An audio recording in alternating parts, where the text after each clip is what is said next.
اے عشق تیری خاطر از قلم فروا خالد، part number 5۔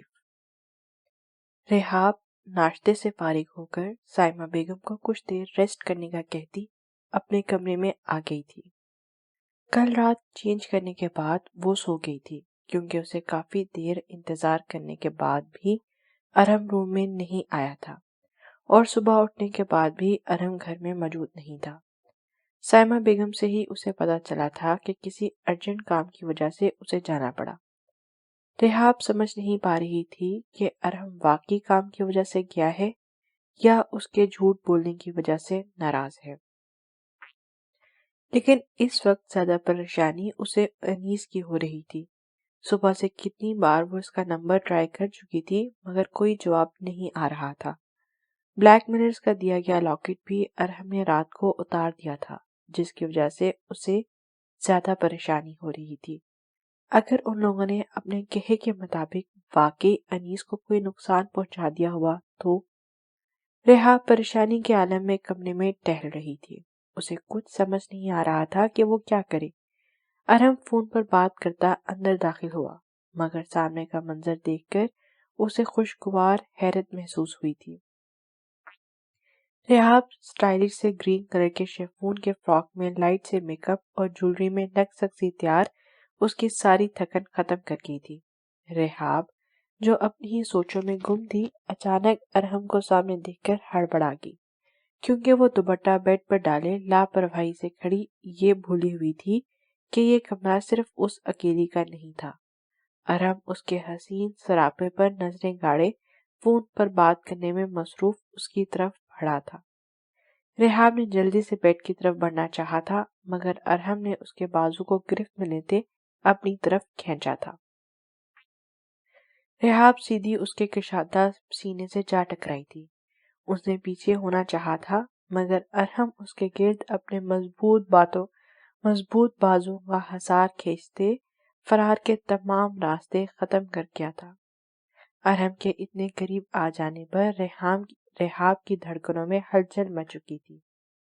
Good morning sweet heart, ارحم نے فون بند کرتے اس کے کان کے قریب جھکتے سرگوشی کی تھی اور اپنے دہکتے لبوں سے اس کے کان کی لو کو چوما تھا۔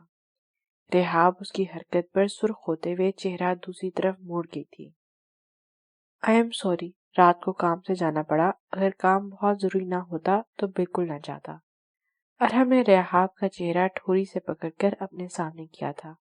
رحاب نے بہت مشکل سے نظریں اٹھا کر اس کے جذبے لٹاتی آنکھوں میں دیکھا تھا، جہاں صرف اور صرف اس کی محبت کے دیپ روشن تھے۔ ارحم نے جھک کر اس کے گلابی گال کو چوما، جو پہلے ہی اس کی غربت پر لال ہو چکے تھے۔ لگتا ہے میری جان مجھ سے ناراض ہو گئی ہے، اس لیے کسی بات کا جواب نہیں دے رہی، پر کوئی بات نہیں، مجھے منانا اچھے سے آتا ہے۔ ارحم مسلسل رحاب کی خاموشی نوٹ کرتا اس کے ہونٹوں پر جھکا تھا، مگر اس سے پہلے ہی رحاب نے گھبرا کر ارحم کے ہونٹوں پر ہاتھ رکھتے اس کو باز رکھنا چاہا تھا۔ نہیں، میں بالکل ناراض نہیں، اور میں سمجھ سکتی ہوں آپ کا کام ضروری تھا تو آپ کو جانا پڑا۔ رحاب کے جلدی جلدی اپنے بات کہنے پر ارحم کا ایک زوردار کہکا برآمد ہوا تھا۔ مطلب ناراض نہیں ہو مجھ سے تم؟ ارحم نے اس کی آنکھوں میں جھانکتے تصدیق کرنی چاہی تھی، جس کے جواب میں رحاب نے زور زور سے اسباب میں سر ہلاتے اسے یقین دلایا تھا۔ میری بیوی اگر مجھ سے ناراض نہیں ہے، سب ٹھیک ہے، تو کیوں نہ تھوڑا سا پیار کر لیا جائے؟ ارحم کے معنی خیز بات پر رحاب نے مشکوک انداز میں اسے دیکھتے پیچھے ہٹانا چاہا تھا، مگر ارحم اس کے گرفت مضبوط کرتے اسے اپنے قریب تر کر چکا تھا۔ میں اتنا بھی شریف نہیں ہوں ڈیئر وائف۔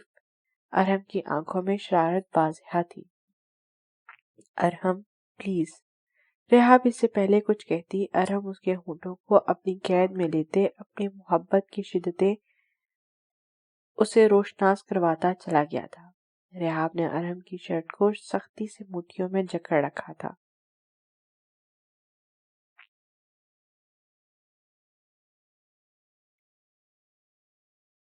ارحم اب رحاب کا خیال کرتے فوراً نیچے ہوا تھا، جو سر اس کے سینے پر ٹکائے گہرے گہرے سانس لیتی خود کو نارمل کرنے کی کوشش کر رہی تھی۔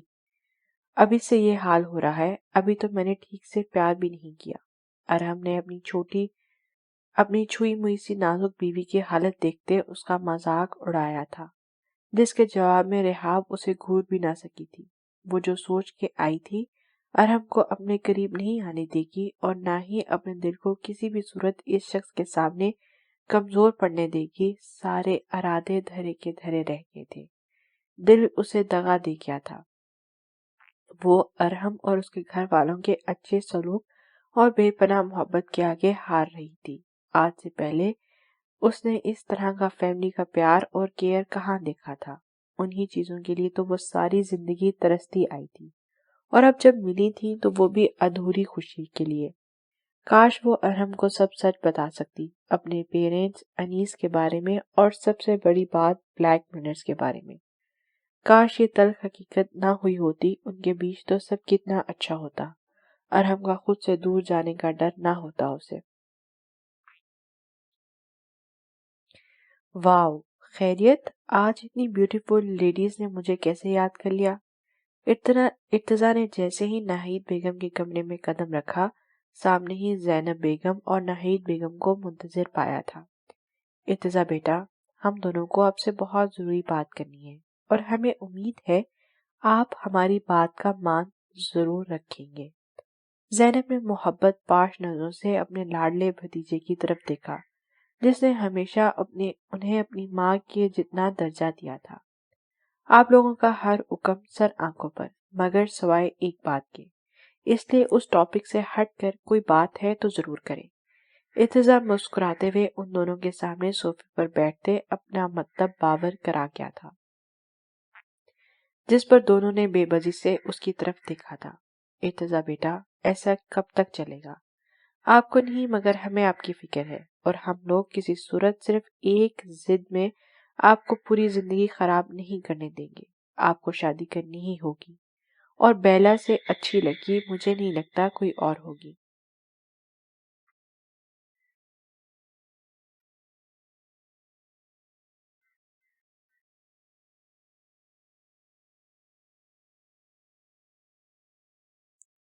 اور بیلا سے اچھی لڑکی مجھے نہیں لگتا کوئی اور ہوگی جو آپ کو اور آپ کے مزاج کو اچھے سے سمجھ سکے، مگر پھر بھی اگر آپ کو کوئی اور پسند ہے تو بتا سکتے ہیں، کیونکہ شادی تو اب آپ کی ہو کر رہے گی۔ ناہید بیگم بھی اس کی طرح دو ٹوک انداز میں بولی، اور ان کی بات پر مہروش کا بھیگا چہرہ اس کی آنکھوں کے پردے پر لہر آیا تھا، اور دل کی بے چینی میں مزید اضافہ ہوا تھا۔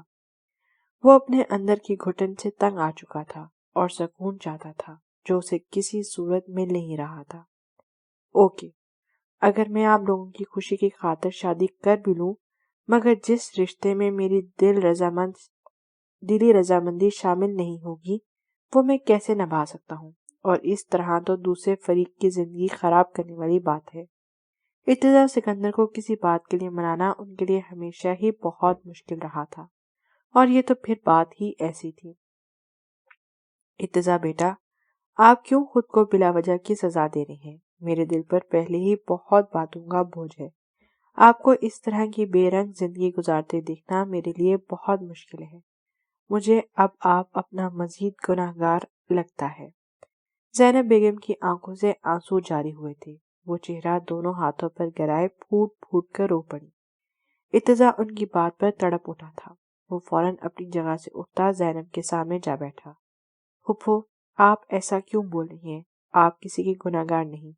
آپ اور ہم سب اچھے سے جانتے ہیں کہ آپ کا کسی بھی بات میں کوئی قصور نہیں تھا۔ اوکے ٹھیک ہے، اگر آپ سب لوگوں کی یہی خواہش ہے تو میں آپ کی بات ماننے کو تیار ہوں۔ آپ لوگوں کی مرضی، آپ جس لڑکی سے چاہتے ہیں میں شادی کرنے کو تیار ہوں۔ ارتضیٰ اپنے دل پر جبر کرتا بہت مشکل سے بولا تھا، کیونکہ اس کے لیے اپنی فیملی سب سے زیادہ اہم تھی، اور ان کو کسی صورت دکھی وہ نہیں دیکھ سکتا تھا۔ ناہید اور زینب بیگم اس کی بات سنتے ہی خوشی سے کھل اٹھے تھے، چاہے جیسے بھی، مگر اس نے شادی کے لیے رضامندی دے دی تھی، اور ان کے لیے یہی بہت بڑی بات تھی۔ میں آصفہ اور احمد بھائی سے بات کر لوں، پھر بیلا کے حوالے سے وہ لوگ تو نہ جانے کتنی بار دبے لفظوں میں اس رشتے کے متعلق پوچھ چکے ہیں۔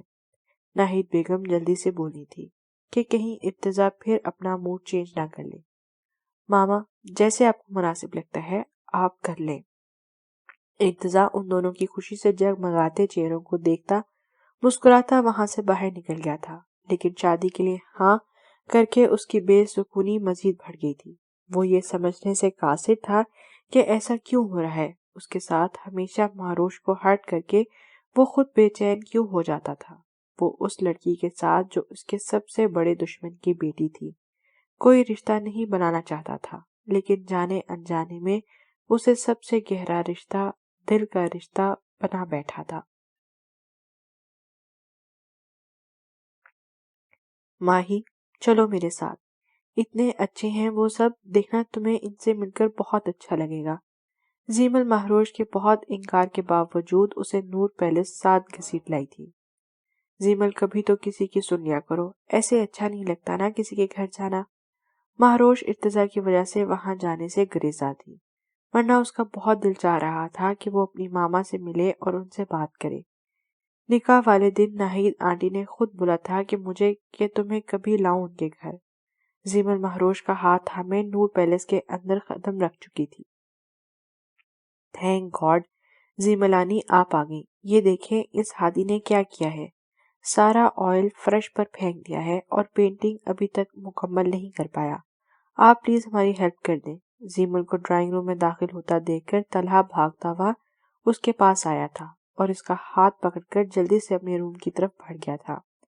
مہروش حیرت سے زیمل کو جاتا دیکھ رہی تھی جب ایک طرف سے اسے ناہید بیگم آتی دکھائی دی۔ ارے بیٹا، آپ یہاں کیوں کھڑی ہیں، اندر آئے نا۔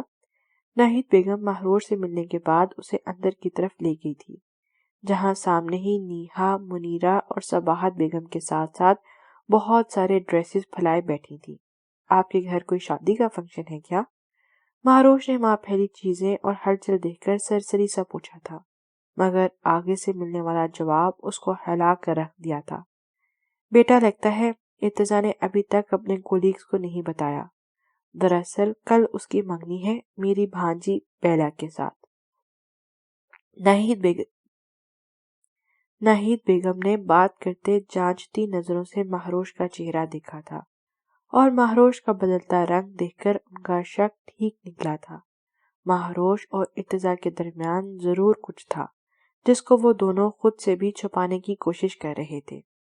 مہروش کو لگا تھا کہ جیسے ہوا میں آکسیجن کم ہو گئی ہو، اس کا فرض، اس کی ڈیوٹی مزید اسے کتنا امتحان لینے والی تھی۔ اس کی آنکھوں کے سامنے اس کا شوہر میجر ارتضیٰ سکندر کسی اور لڑکی سے شادی کرنے والا تھا۔ مہروش ابھی انہی سوچوں میں الجھی ہوئی تھی جب دروازے کے اندر سے اسے ارتضیٰ کے بازو میں بازو ڈالے بیلا اندر آتی دکھائی دی۔ ہنستے ہنستے جب بیلا نے اس کے سینے پر ہاتھ رکھا تو مہروش کے اندر آگ سی بھڑک اٹھی تھی۔ اس کا دل چاہا تھا اس لڑکی کو کھینچ کر ارتضیٰ سکندر سے دور پھینک دے جو صرف اس کا تھا، مگر پھر ارتضیٰ پر نظر پڑتے وہ اندر سے ٹوٹی تھی۔ وہ بھی تو بیلا کے ساتھ کتنا خوش لگ رہا تھا، اور ویسے بھی ارتضیٰ کے نزدیک اس کی اہمیت نہ ہونے کے برابر تھی۔ وہ اس کے لیے ایک غدار، دھوکے باز سے زیادہ کچھ نہیں تھی۔ مہروش کو ارتضیٰ نے اس وقت اپنی دست سے بہت دور لگا رکھا تھا۔ ارتضیٰ ابھی ابھی گھر میں داخل ہوا جب لان میں کہیں سے بیلا اس کی طرف آتے ہمیشہ کی طرح اپنے سٹائل میں اس کے قریب ہوئی تھی۔ ارتضیٰ کو آج بیلا کا انداز پہلے سے بھی زیادہ بے باک لگا تھا، شاید اسے بھی ارتضیٰ کی اقرار کی خبر مل چکی تھی، اس لیے وہ مکمل حق جمانے کی کوشش کرتے اس کے قریب ہو رہی تھی، جو کہ ارتضیٰ کو بالکل پسند نہیں آ رہا تھا۔ ارتضیٰ اسے خود سے دور کرنے ہی والا تھا جب اس کی نظر ڈرائنگ روم میں بیٹھی مہروش پر پڑی، جو ڈب ڈبائی نظروں سے اسے دیکھ رہی تھی۔ ناہید بیگم ان دونوں کی ایک ایک حرکت نوٹ کر رہی تھی۔ ماں تھی، اس لیے جانتی تھی کہ چاہے ارتضیٰ انہیں کچھ نہ بتائے مگر وہ اس کے دل کی حالت سے اچھے سے سمجھ رہی تھی۔ مہروش سے مزید وہاں بیٹھنا بہت مشکل ہو رہا تھا جب وہ کال آنے کا بہانہ کرتی وہاں سے نکلی تھی۔ ارتضیٰ سے کچھ فاصلے پر ہی تھی جب وہ فرش پر گرے آئل پر توجہ نہ دیتے ہوئے وہاں سے پاؤں رکھ چکی تھی، لیکن اگلے ہی لمحے اس کی چیخ ڈرائنگ روم میں گونجی تھی، کیونکہ اس کا پاؤں پھسلا تھا۔ اس سے پہلے کہ وہ پوری طرح زمین بوس ہوتی، ارتضیٰ بیلا کو خود سے دور کرتا مہروش کی جانب بڑھا تھا اور اس کا ہاتھ تھام کر اسے گرنے سے بچانا چاہا تھا، مگر وہاں گرے آئل کی وجہ سے ارتضیٰ کا پاؤں بھی پھسل گیا تھا اور وہ دونوں ایک ساتھ اوپر نیچے فرش پر زمین بوس ہوئے تھے۔ ارتضیٰ نے مہروش کو اپنے حصار میں لیتے چوٹ لگنے سے بچا لیا تھا۔ سب لوگ حیرت سے منہ کھولے یہ منظر دیکھ رہے تھے۔ وہاں کوئی کم عقل ہی ایسا ہوگا جسے ارتضیٰ کے انداز میں موجود مہروش کے لیے تڑپ نہ دیکھ پایا ہو۔ ناہید بیگم نے اسی لمحے سیڑھیوں سے نیچے آتی زینب کو آنکھوں سے اپنا شک ٹھیک ہونے کا کہتے ان دونوں کی طرف دیکھنے کا اشارہ کیا تھا، جو ایک دوسرے میں کھوئے ارد گرد موجود لوگوں کو فراموش کر چکے تھے۔ ارتضیٰ نیچے جبکہ مہروش اس کے اوپر گری ہوئی تھی۔ مہروش کا سر ارتضیٰ سکندر کے چوڑے سینے پر دھرا ہوا تھا، ایک ہاتھ کندھے اور دوسرا اس کے سینے پہ تھا، جبکہ ارتضیٰ کے دونوں ہاتھ مہروش کی نازک کمر کے گرد لپٹے ہوئے تھے۔ آپ دونوں ٹھیک تو ہو؟ آپ لوگوں کو چوٹ تو نہیں لگی؟ ان بچوں کا کوئی کام سیدھا نہیں۔ نیہا ارتضیٰ کے غصے کے ڈر سے جلدی سے ان دونوں کے قریب آئی تھی، لیکن ارتضیٰ سکندر تو اس وقت شاید کسی اور ہی دنیا میں پہنچا ہوا تھا۔ مہروش کے قریب آنے سے اس کے تڑپتے بے سکون دل کو قرار آ جاتا تھا، اور اس وقت تو وہ اس کے بہت قریب تھی، اتنا کہ وہ اس کی دھڑکنیں اپنے دل پر محسوس کر سکتا تھا۔ نیہا کے کھنکارنے پر پہلے مہروش نے ہوش میں آتے ارتضیٰ کے اوپر سے اٹھنا چاہا، مگر ارتضیٰ کے آہنی بازو کی گرفت کی وجہ سے وہ واپس اس کے سینے پر آ گری تھی۔ مہروش کا چہرہ خفت اور شرمندگی سے سرخ ہوا، وہ سب کی نظریں خود پر محسوس کر سکتی تھی۔ جب ارتضیٰ نے اپنے بے قابو ہوتے جذبات کو کنٹرول کرتے اسے اپنے حصار سے آزاد کیا تھا، مہروش آزادی ملتے وہاں بغیر کسی سے نظریں ملائے باہر کی طرف بڑھ گئی تھی۔ ارتضیٰ نے اٹھتے سوالیہ نظروں سے سب کی طرف دیکھا جو اسے عجیب نظروں سے دیکھنے میں مصروف تھے۔ ارتضیٰ کے دیکھنے پر سب وہاں سے ہٹتے اپنے اپنے کاموں میں مصروف ہو چکے تھے۔ بیلا بھی کچھ الجھی سی وہاں سے ہٹ گئی تھی، لیکن ناہید بیگم اور زینب بیگم ارتضیٰ کو خوشمگی انداز میں گھورنے میں مصروف تھیں۔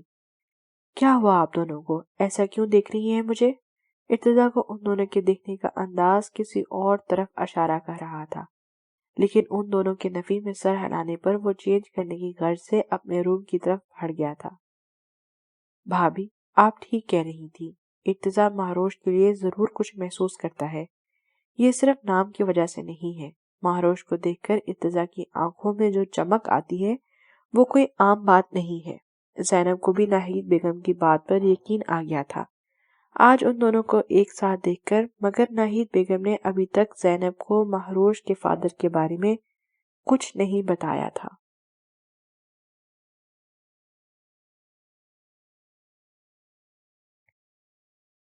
ارتضیٰ نے آج پورے 1 سال کے بعد اپنے بابا کے آفس میں قدم رکھا تھا، کیونکہ آج ان کی برسی تھی۔ وہ ہر سال اسی دن ان کے آفس میں آتا اور زی ایس کے کو اس کے انجام تک پہنچانے کے عزم کو مزید پختہ کرتے ان سے کیے گئے عہد کو تازہ کرتا، اور ساتھ ہی ذوالفقار کے لیے دل میں موجود انتقام اور نفرت میں بھی مزید اضافہ ہوتا تھا۔ ابھی تھوڑی دیر پہلے ہی جنرل یوسف یہاں سے گئے تھے۔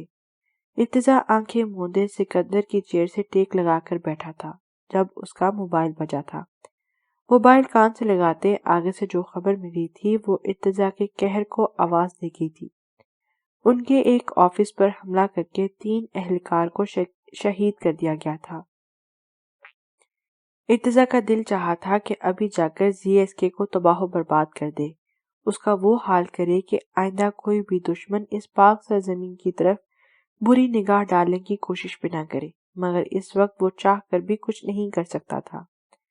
مہروش کا کل سے رو رو کر برا حال تھا، یہ جانتے ہوئے بھی کہ ارتضیٰ سکندر اسے کبھی قبول نہیں کرے گا، دل پھر بھی اس بے مہر ستمگر کے لیے پاگل ہو رہا تھا۔ کیونکہ وہ میجر ارتضیٰ سکندر سے صرف محبت ہی نہیں بلکہ عشق کی حد تک چاہنے لگی تھی۔ اس کی ہر بات ٹھکرانے کے باوجود اس کے جذبات میں کمی آنے کے بجائے مزید شدت آ رہی تھی۔ مہروش یہ جانتی تھی کہ ارتضیٰ اور گھر کے تمام لوگ اس کو زندہ ہونے کے بارے میں کچھ نہیں معلوم، لیکن وہ تو جانتی تھی نا، اس لیے وہ جنرل یوسف سے بات کر کے ایک آخری کوشش کرنا چاہتی تھی۔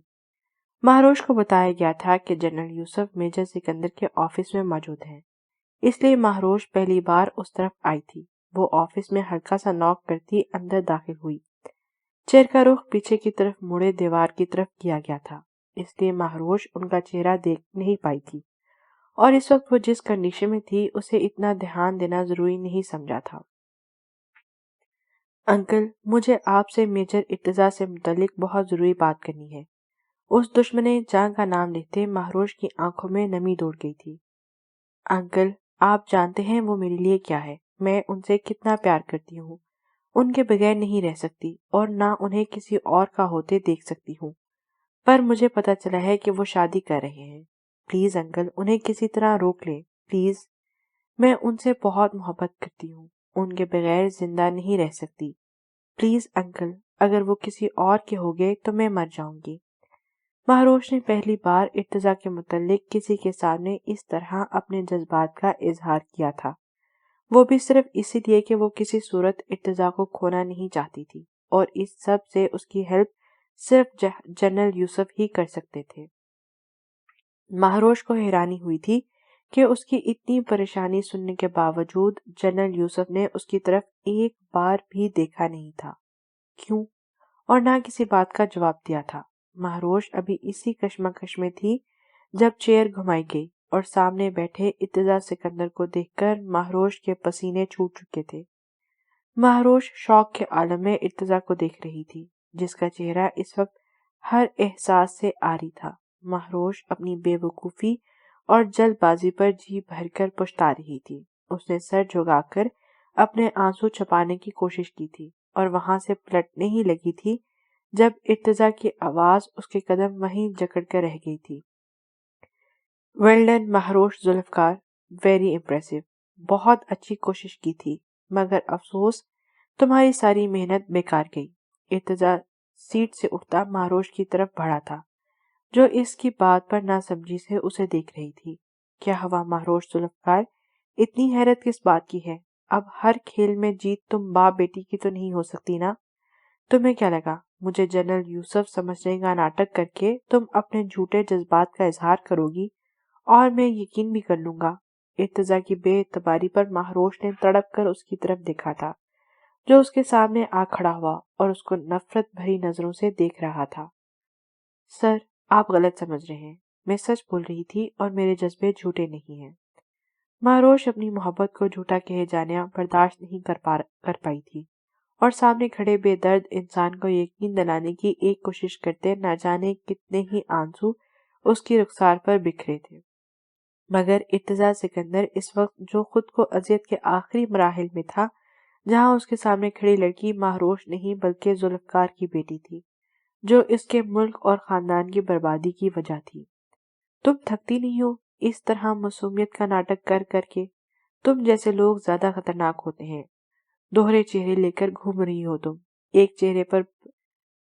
ایک چہرے پر بیچارے ایماندار ہونے کا نقاب چڑھا رکھا ہے، جبکہ دوسرا چہرہ شاطر اور غدار کا ہے، جو کہ تمہارا اصلی چہرہ ہے۔ بس تم نے بہت بے وقوف بنا لیا اس طرح کر کے، مگر اب اور نہیں۔ ارتضیٰ نے آج بغیر کوئی لحاظ کیے مہروش کے دل کو مزید لہو لہان کیا تھا۔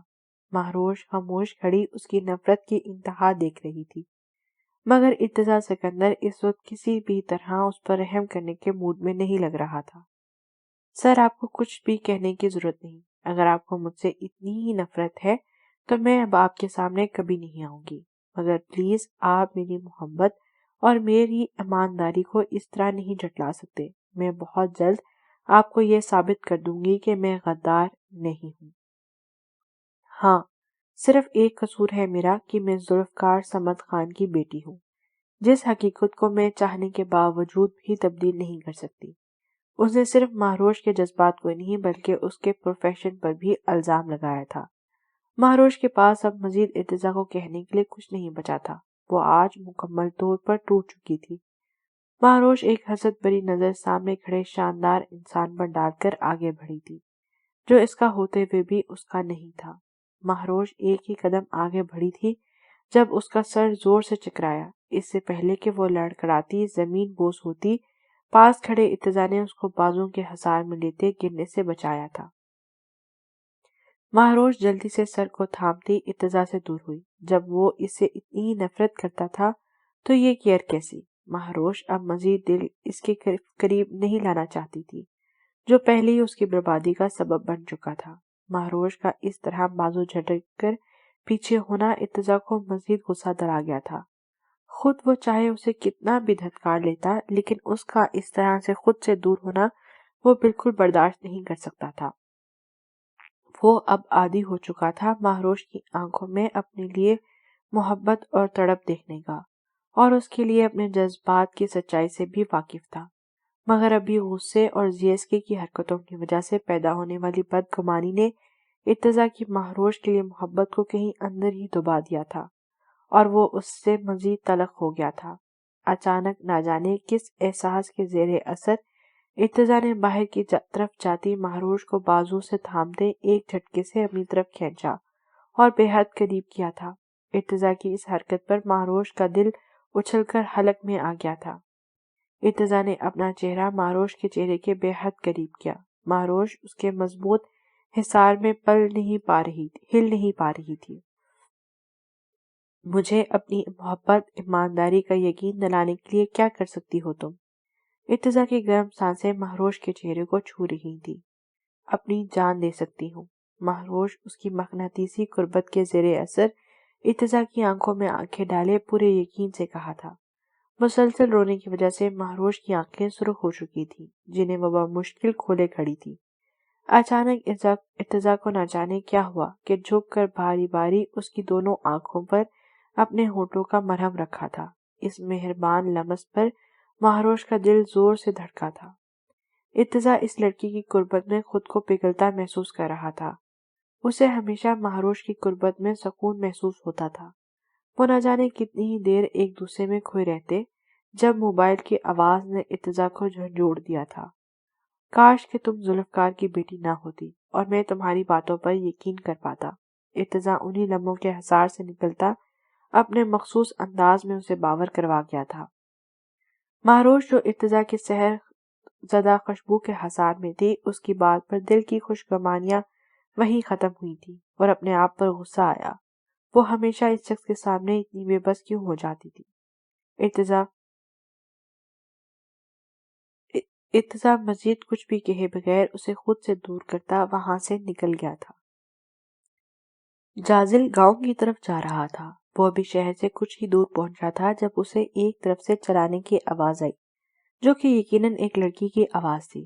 جازل نے فوراً گاڑی روکتے سائڈ پر لگائی اور گاڑی سے باہر نکل کر آواز کی سمت کا تعاقب کیا، جبکہ ایک بار پھر اسے چیخنے کی آواز آئی، لیکن وہ فوراً ہی وہ آواز جیسے کسی نے دبا دی تھی۔